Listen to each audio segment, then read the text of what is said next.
ওসমান হাদি শুধু একজনই হয়, আমার ভাইয়ের কোনো রিপ্লেসমেন্ট হয় না। আমি আমার ভাইয়ের কোনো রিপ্লেসমেন্ট চাইও না। আমার ভাইকে আমি শুধু ফেরত চাই। আমরা জানি মিডিয়াতে কে কে উল্লাস করেছে, গত 2 দিন আমাদের চোখে শুধু অশ্রু দেখতেছেন, আমাদের বুকের ভিতর যে পারদ সেটা আপনারা এখনো দেখেন নাই। সবাই আমার ভাইকে ভালোবেসে এসেছেন, এটা আমরা জানি। আপনারা ভালোবেসে বলছেন যে আপনারা সবাই ওসমান হাদি হবেন, কিন্তু আপনারা চাইলেও কেউ কোনোদিন ওসমান হাদি হইতে পারবেন না। ওসমান হাদি শুধু একজনই হয়, আমার ভাইয়ের কোনো রিপ্লেসমেন্ট হয় না। আমি আমার ভাইয়ের কোনো রিপ্লেসমেন্ট চাইও না। আমার ভাইকে আমি শুধু ফেরত চাই এবং আমার ভাইকে আমি ফেরত আনবো। আল্লাহর কাছে শুধু এইটুকু দোয়া করবেন, আল্লাহ যাতে আমাদেরকে ওসমান হাদিকে যে স্বাধীনতা সার্বভৌমত্বের পক্ষে তিনি যেভাবে কথা বলতেন সেভাবে যাতে তাকে ফেরত দেয়। আর আপনাদের সবার উদ্দেশ্যে বলি, এখানে সকল রাজনৈতিক দল মত সবাই উপস্থিত আছেন। আপনারা গত 1 বছর ধরে আওয়ামী লীগ পালিয়ে যাওয়ার পরেও আপনারা যেই কাজটা করতে পারেন নাই, আপনারা কালচারাল ফেসিজমকে অ্যাড্রেস করতে পারেন নাই। বাংলাদেশে একটা মানুষ, শুধুমাত্র একটা মানুষ পেরেছিল এবং আজকে সেটার প্রতিদান তাকে এইভাবে দিতে হচ্ছে। আপনারা যত সুশীলতা করছেন সেটার প্রতিদান আমার ভাইকে দিতে হচ্ছে। আপনারা যেভাবে মিডিয়াকে তথ্য সংগ্রহের মাধ্যমে বারবার যেভাবে ন্যারেটিভ উৎপাদন করছে সেইটার পক্ষে যে আপনারা সম্মতি উৎপাদন করছেন সেইটার প্রতিদান আমার ভাইকে দিতে হচ্ছে। আমরা কিচ্ছু ভুলে যাচ্ছি না।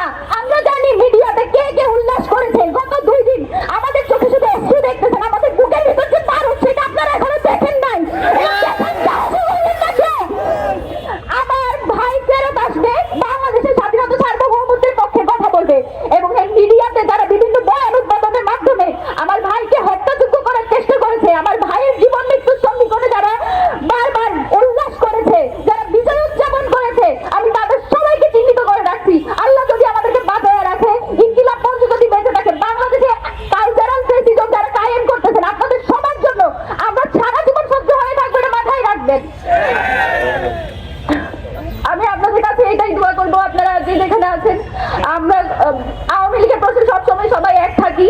আমরা এইটুকু এক্সপেক্ট করি আপনারা ভোটের রাজনীতির জন্য প্লিজ আমাদের এই সব যে কয়টা মানুষ আছে, যে কয়টা মানুষ এখনো দেশের স্বাধীনতা সার্বভৌমত্বকে টিকায় রাখার জন্য যুদ্ধ করে যাচ্ছে, সেই কয়টা মানুষকে প্লিজ আপনারা বিসর্জন দিয়ে না নিজেদের এই ঠুনকো ভোটের কারণে।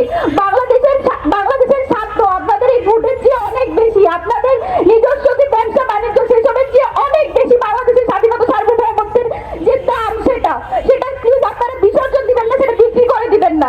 বাংলাদেশের প্রশ্নে, স্বাধীনতা সার্বভৌমত্বের প্রশ্নে ওসমান হাদি যেভাবে ভোকাল ছিল, আপনারা তার, আমি বিশ্বাস করি যে আমার ভাই ফেরত আসবে। আমার ভাই যতদিন আসবে না ততদিন পর্যন্ত আমরা রাজপথ ছাড়বো না। এবং আমাদের জাবের ভাই যেটা বলে গেলেন, ওসমান হাদি যতদিন সুস্থ হবে না এই ঢাকা 8-এর আসনে আসার কারণে এবং তার যে বয়ানগুলো ছিল, তার যে কথাগুলো ছিল, সেগুলোর কারণে আজকে তার এই অবস্থা। এবং আমি জাবের ভাই, আমাদের ইনকিলাব মঞ্চের যত মেম্বার আছে, আমরা আপনাদের সাথে নিয়ে সংগ্রাম জারি রাখবো এবং ওসমান হাদিকে ইনশাআল্লাহ আমরা সংসদে পাঠাবো।